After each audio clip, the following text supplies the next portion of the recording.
कृष्णापुर नामक गांव में रामैया नाम का एक गरीब रहता था।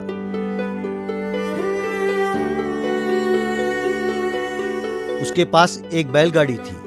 उसका और उसके परिवार का गुजारा इसी से होता था। पड़ोस के शहर में जाने के लिए गांव वाले गाड़ियों में ही जाया करते थे। ज्यादातर लोग घोड़े गाड़ी में जाना ही पसंद करते थे। जिन्हें घोड़ा गाड़ी ना मिलता वही रामैया के गाड़ी में जाते थे। एक दिन एक टांगा वाला, अरे क्यों रामैया, और कितने दिन इस बैलगाड़ी को ही चलाओगे? तेरे बैल तो बूढ़े हो गए हैं। वो देखो, इस बैल के घाव को तो मैं 2 साल से देख रहा हूँ, अभी तक नहीं भरे। लगता है जल्द ही ये मर जाएगा। गाड़ी भी पुरानी हो गई है।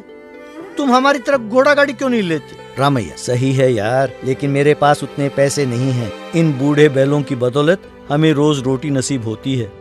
इन्हें देख मुझे बहुत दुख होता है, खासकर उस बैल को। उसके इलाज के लिए भी मेरे पास पैसे नहीं है। बस जो इलाज मुझसे बन पड़ता है कर रहा हूँ, लेकिन घाव भी नहीं भर रहा। क्या करूँ? शायद मेरी किस्मत ही खराब है। तब एक आदमी उनके पास आया। भैया, शहर जाना है, आओगे? तुम्हारी नहीं, मैं इस घोड़े गाड़ी में जाऊंगा, चलो। कहते हुए वो घोड़े गाड़ी में बैठकर चला गया। तब रामैया, हे भगवान, सवारी हाथ से निकल गया। अब बच्चों को क्या खिलाऊंगा, इन बैलों को क्या खिलाऊंगा? एक दिन एक आदमी गाड़ियों के पास आया। भैया, मुझे शहर जल्दी जाना है। खबर मिली है कि मेरी पत्नी बीमार है। मैं गरीब हूँ, तुम्हें देने के लिए मेरे पास पैसे नहीं है। कृपा करके मुझे शहर ले चलो। तब घोड़ा वाला, जाओ यहाँ से, सवेरे सवेरे चले आए, चलो निकलो यहाँ से। भैया, ऐसे मत कहो। अगर आपको पैसे चाहिए तो मैं बाद में दे दूंगा। वहां मेरी पत्नी मर रही है, कृपया मना मत करना। गाड़ी वाला, क्या तुम्हें शहर ले जाएं? हमें और कोई काम नहीं है। पैसों के बिना हम नहीं जाएंगे, चलो जाओ यहां से। रामैया, ऐसे बोलना गलत है। वो मुसीबत में है, उसके पास पैसे होते तो दे देता।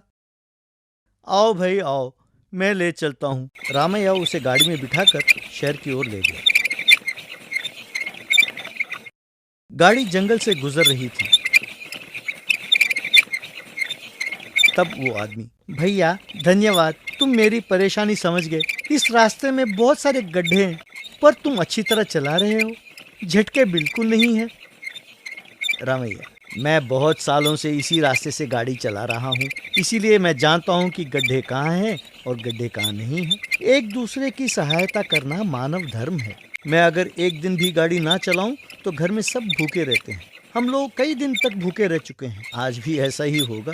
पर कोई बात नहीं। अब रही बात हमारे सड़क की, तो बस ऐसे ही है। हमने महाराज को इस सड़क और हमारे गांव की हालत के बारे में कई पत्र लिखे हैं, पर उनकी ओर से कोई कार्यवाही नहीं हुई। ऐसे व्यक्ति का राजा होना हमारा दुर्भाग्य है। आदमी, ये क्या? मैंने तो सुना है कि महाराज अच्छे व्यक्ति हैं, उन्होंने तुम्हारे गाँव पैसे जरूर भेजे होंगे। गांव का मुखिया वो पैसे खा गया होगा। तुम अपनी हित ना सोचकर गांव का हित सोच रहे हो, तुम धन्य हो। गाड़ी शहर पहुंच गई।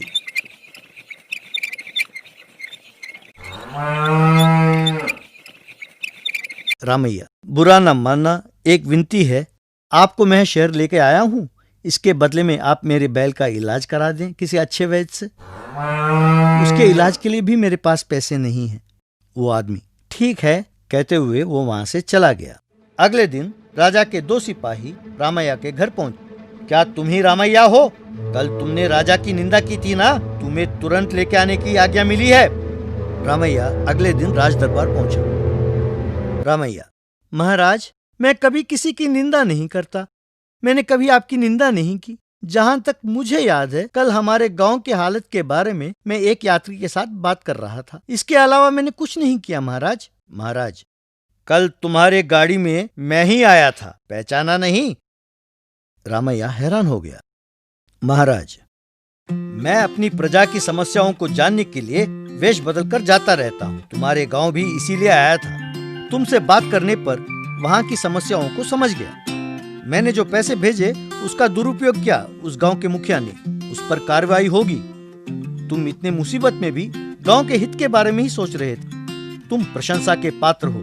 आज से तुम्हें गाड़ी चलाने की जरूरत नहीं, मेरे पास ही रहो।